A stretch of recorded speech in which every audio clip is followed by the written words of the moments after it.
millions de bébés naissent chaque année au Niger. Ça fait 2740 bébés par jour. La moitié de ces bébés étant des filles, ça veut dire que 1370 filles naissent au Niger chaque jour. Si on suit l'agenda de l'Union africaine 2063, le moment où on espère que l'Afrique sera dans la meilleure condition possible, dans 44 ans, ça voudra dire qu'il y aura 22 millions, si on continue bien sûr, toutes choses étant égales, 22 millions de nouvelles filles, femmes, au Niger en 2063.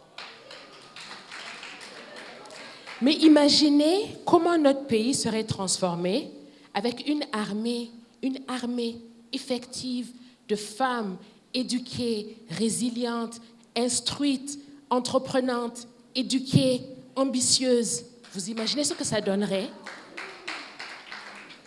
La résilience pour nous, c'est maintenant. Il n'y a rien de nouveau dans la résilience au Niger.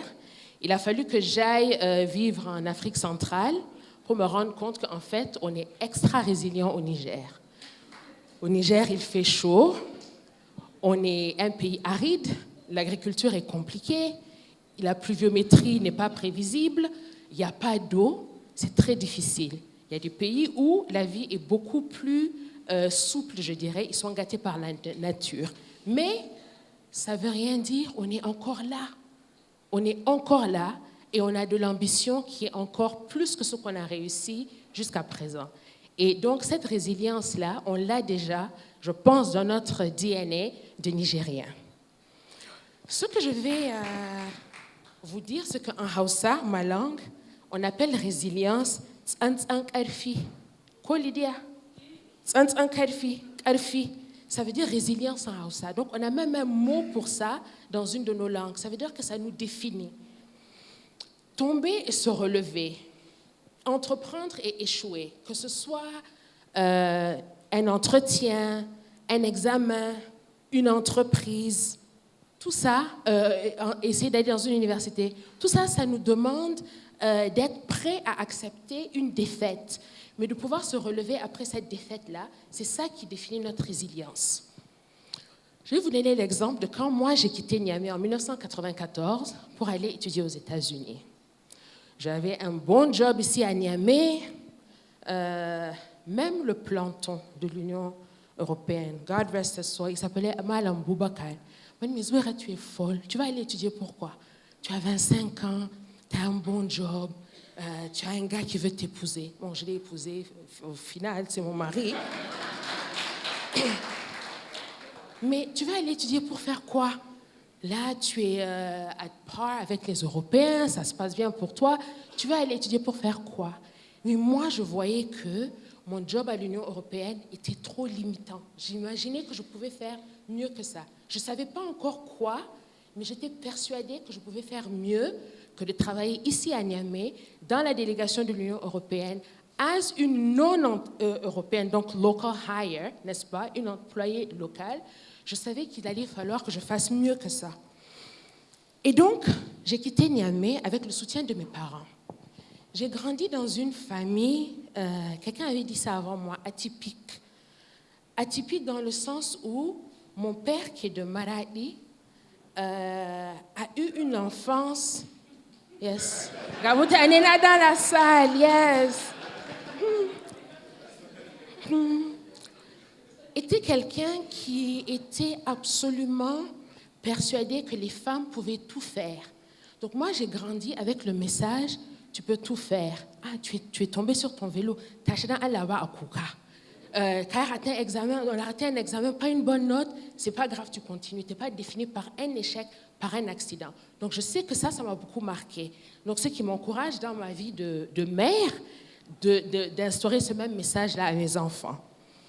Et dans ma vie professionnelle, quand je suis allée finalement, j'ai fait mon MBA, je me suis retrouvée à Wall Street, et je me suis rendu compte qu'il fallait absolument que dans ma résilience, que j'utilise toute la moi authentique que je suis. Je suis nigérienne, je suis africaine, je suis Hausa, je suis chrétienne. Tout ça me rendait complètement incompréhensible à la classe, comment on appelle ça, my cohort class, à Smith Barney. Ils ne me comprenaient pas. J'avais un nom qu'ils n'arrivaient pas à prononcer. Je refusais qu'on m'appelle Z. J'ai dit non, vous savez lire, vous allez dire Zouera. Youssoufou, ce n'est pas compliqué. Il y a peut-être beaucoup de OU, mais si vous savez lire, vous pouvez dire Youssoufou. Et donc, c'était vraiment un endroit qui m'a beaucoup formée. Mais en même temps, j'étais absolument ancrée dans la conviction que je pouvais aussi le faire. J'étais la seule Nigérienne là-bas. J'étais la seule Africaine femme dans ma classe de MBA. J'étais la seule Africaine femme quand j'ai fait mon stage à Smith Barney. J'étais la seule Africaine noire à travailler dans l'entreprise pendant que j'étais là-bas. Donc tout ça me donnait aussi de la force. Et quand j'ai voulu aller à AFC, donc du haut de ce, je me sentais spéciale, AFC m'a dit non, on ne veut pas de toi. Et il a fallu que je apply à AFC 8 ans plus tard pour avoir un job instantanément.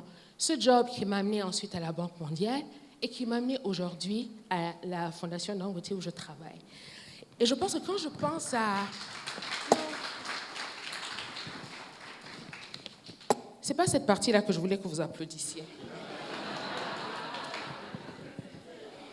Oui, parce qu'en fait, je pense que la leçon pour nous toutes, je parle à mes sœurs nigériennes, enfin mes sœurs, même celles qui ne sont pas nigériennes, mes sœurs, c'est qu'on est obligé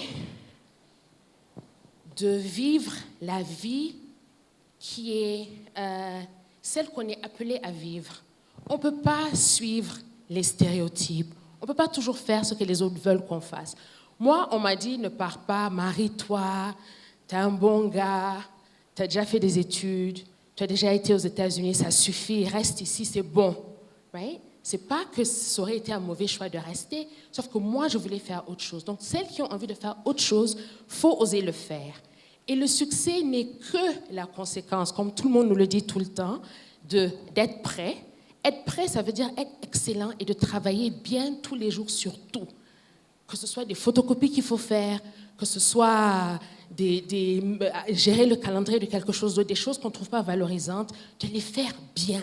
Et ce bon travail-là ouvre des opportunités. Et maintenant, ces opportunités-là ouvrent d'autres et d'autres et d'autres. Et c'est comme ça qu'on peut changer le destin de notre pays. Alors